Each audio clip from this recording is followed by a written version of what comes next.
पिताजी जल्दी चलिए, वरना मैं आज स्कूल में देरी से पहुंचूंगा। मेरी टीचर बहुत गुस्सा करती है। हाँ हाँ बेटा, अभी चलते हैं, बस 2 मिनट रुको।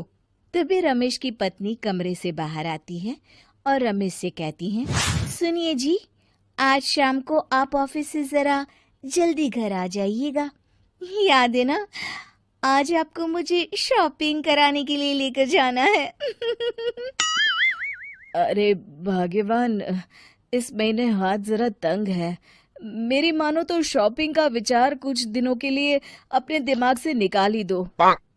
मैं तुम्हें अगले महीने पक्का शॉपिंग कराने ले जाऊंगा। अभी मुझे चलना चाहिए, वरना राजू को स्कूल पहुंचने में देर हो जाएगी। देखिए जी, अब आपके ये बहाने पुराने हो चुके हैं। मैं कुछ नहीं जानती। आज शाम को मुझे शॉपिंग करने जाना है, मतलब जाना है। आगे आपकी मर्जी।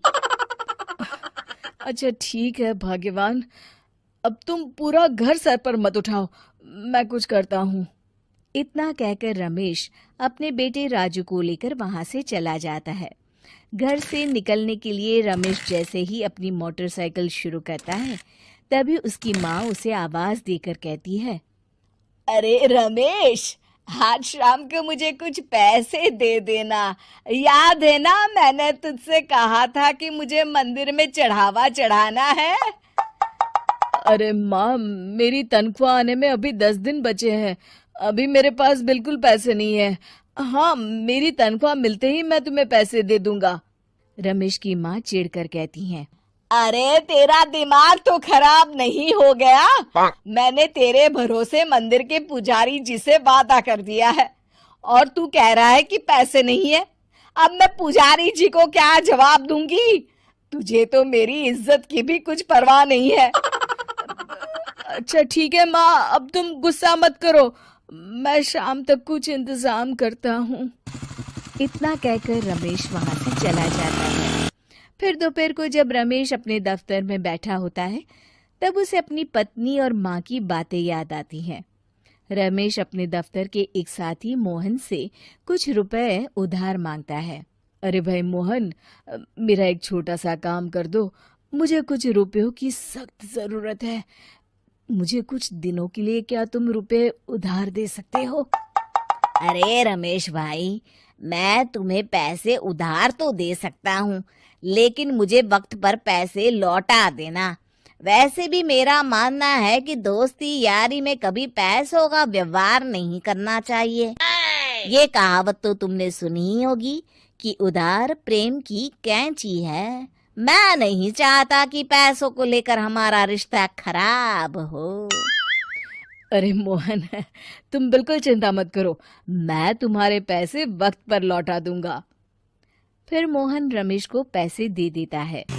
शाम को घर आकर रमेश कुछ पैसे अपनी माँ को देता है और साथ ही अपनी पत्नी को भी शॉपिंग कराने बाजार लेकर जाता है।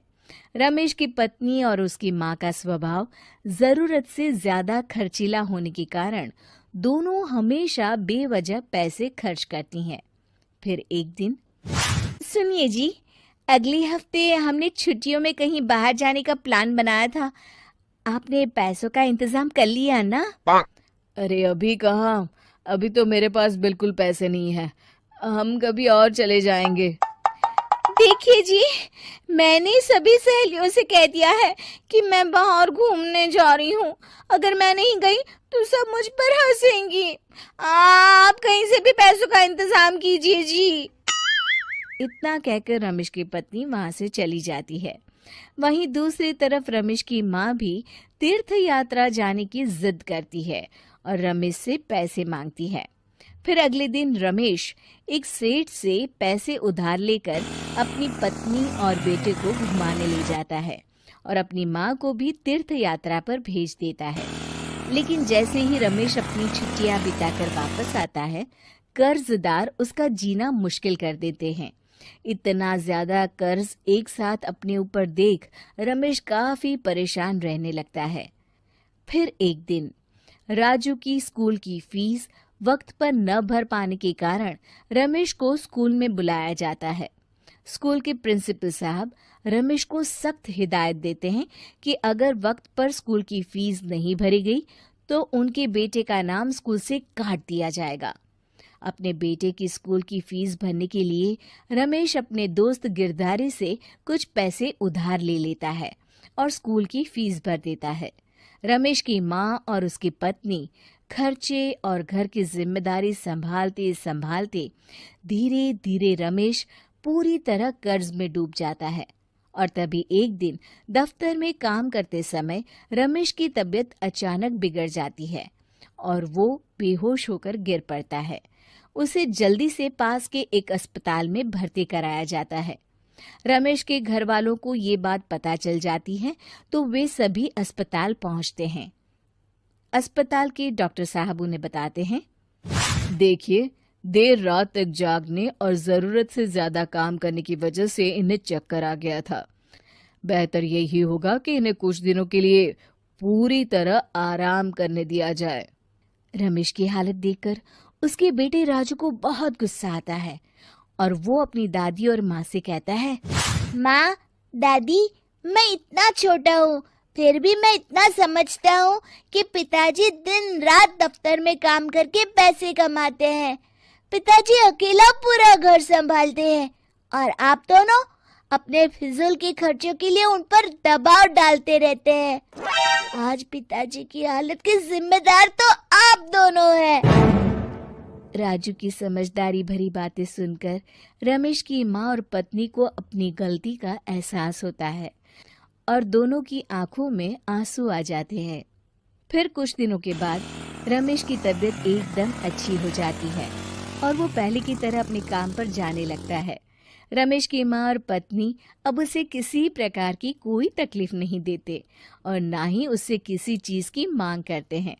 फिर देखते ही देखते रमेश अपने कर्ज के सारे पैसे चुका देता है। उसकी जिंदगी पहले की तरह अच्छी हो जाती है और वो अपने परिवार के साथ खुशी खुशी रहने लगता है। शिक्षा, हमारे रिश्ते एक तराजू की तरह होते हैं जिसकी दोनों ओर जिम्मेदारी और समझदारी का वजन बराबर होना चाहिए।